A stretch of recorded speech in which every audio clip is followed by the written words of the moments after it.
been saved because of mRNA technology. It helped us develop COVID-19 vaccines in record time. People are going to die because we're cutting short funding for this technology.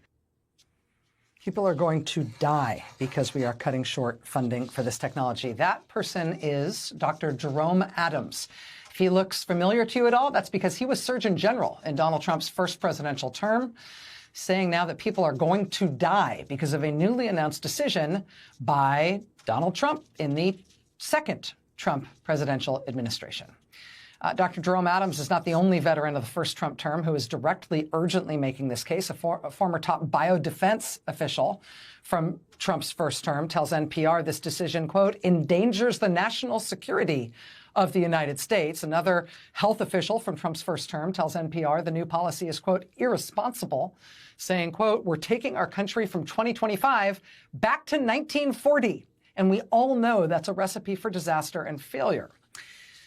The thing that has all these public health officials freaking out, this irresponsible recipe for disaster and failure, is Trump's inexplicable decision to cancel $500 million in contracts related to mRNA technology.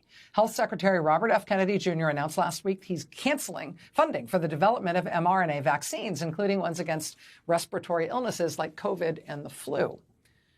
In the COVID pandemic, we lost more than 1 million American lives. We would have lost millions, multiple millions more, had it not been for the mRNA vaccines that were developed during Trump's first term. Now, apparently, though, Trump is calling it all off, or at least RFK Jr. is. Trump recently appeared perplexed by the question when he was asked by reporters about this decision to kill off mRNA vaccines. He honestly did not seem to understand what the question meant or what his administration's new policy was.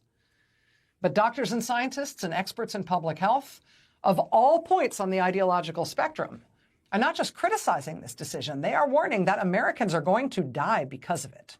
Michael Osterholm is an esteemed epidemiologist who has served in senior roles at the CDC. He's been an advisor to both Republican and Democratic administrations.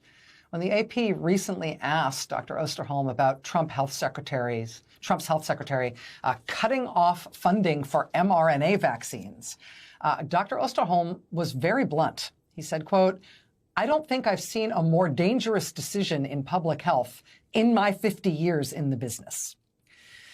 Joining us now is Michael Osterholm. He is director